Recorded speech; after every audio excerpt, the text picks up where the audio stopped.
Namun tiba-tiba angin berhenti, daun tidak bergerak, suara serangga hilang, dan kemudian gamelan itu kembali terdengar. Apakah kalian tahu, di tanah Jawa ada satu hal yang tidak pernah benar-benar berubah, kepercayaan bahwa manusia hidup berdampingan dengan sesuatu yang tidak terlihat. Bukan sekedar cerita, bukan sekedar mitos, tetapi sesuatu yang kadang memilih untuk memperlihatkan dirinya.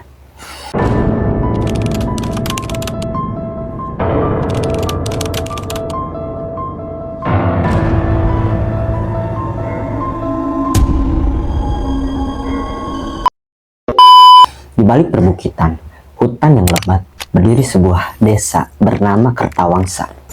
Tidak ada papan petunjuk jalan, tidak ada sinyal, dan anehnya, tidak semua orang biasa menemukan jalan ke sana. Warga sekitar percaya desa itu memilih siapa yang boleh datang di siang hari. Kertawangsa terlihat seperti desa biasa. Anak-anak bermain, petani bekerja, suara ayam, dan angin sawah. Namun saat matahari mulai tenggelam, desa itu berubah. Sunyi, terlalu sunyi. Cerita ini dimulai ratusan tahun lalu. Seseorang ulama sakti bernama Kiai Agung Wesesa datang ke hutan tersebut. Dia bukan orang biasa. Dia adalah seseorang yang memahami dua dunia manusia dan dunia yang tidak kasat mata. Bersama beberapa pengikut, dia membuka hutan untuk dijadikan pemukiman. Namun, pada malam pertama, mereka mendengar sesuatu suara gemelan. Halus tapi jelas, seolah ada pesta besar di tengah hutan yang kosong. Salah satu pengikutnya berkata, "Kiai, kita tidak sendiri di sini."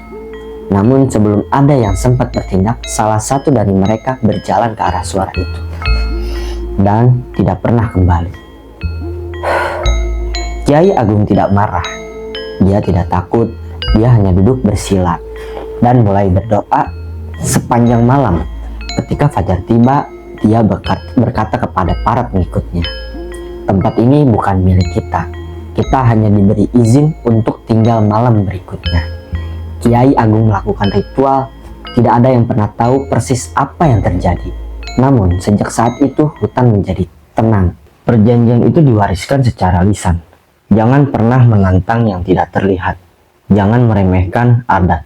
Jangan melupakan doa dan setiap malam suro. Lakukan penghormatan, karena jika tidak, yang datang itu bukan sekedar gangguan, tapi pengingat. Waktu berlalu, Kertawangsa itu lama-kelamaan berkembang. Listrik mulai masuk, anak-anak mulai mengenal dunia luar. Dan seperti banyak tempat lain, tradisi mulai ditinggalkan. Generasi muda itu mulai berkata, "Itu cuma cerita orang tua." Ritual satu suro mulai dianggap kuno, tidak penting, tidak masuk akal, sampai akhirnya seseorang pernah mencoba membuktikan. Ia bernama Raka, seorang pemuda berani atau mungkin terlalu berani. Di malam satu suro, saat warga lain memilih diam di rumah, Raka berjalan menuju hutan sendirian. Dengan senyum meremehkan, dia berkata, "Kalau memang ada, keluarlah sekarang."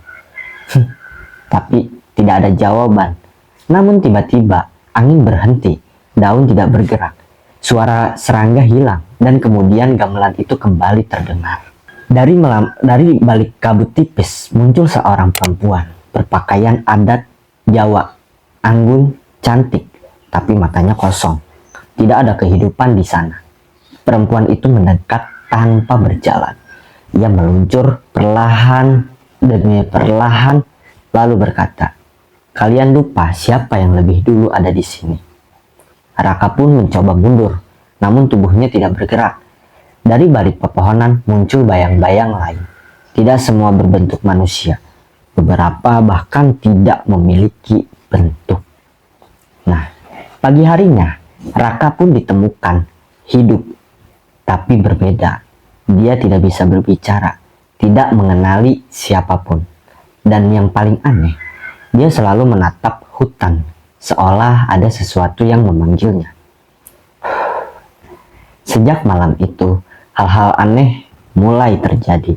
Bayi nangis setiap tengah malam, ternak mati tanpa luka.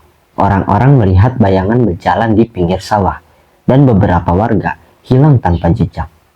Akhirnya ketakutan itu menyebar, dan akhirnya para sesepuh berkumpul. Seseorang tertua berkata dengan suara bergetar, "Kita tidak melanggar, kita mengabaikan."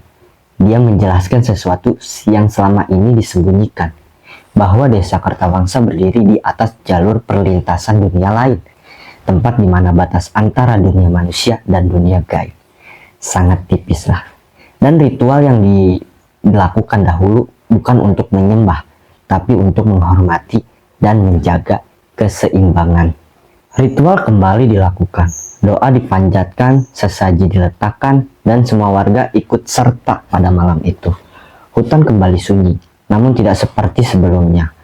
Sunyinya terasa berbeda. Ini tuh sunyinya lebih berbeda lah, lebih berat.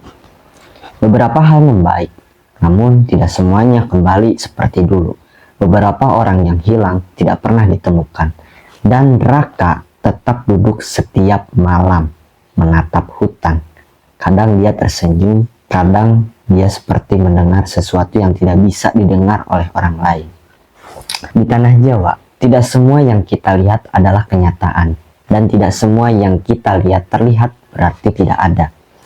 Karena sejatinya manusia bukan satu-satunya penghuni di dunia ini.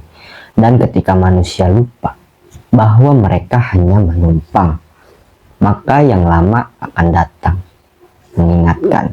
Oke, sampai jumpa di video selanjutnya.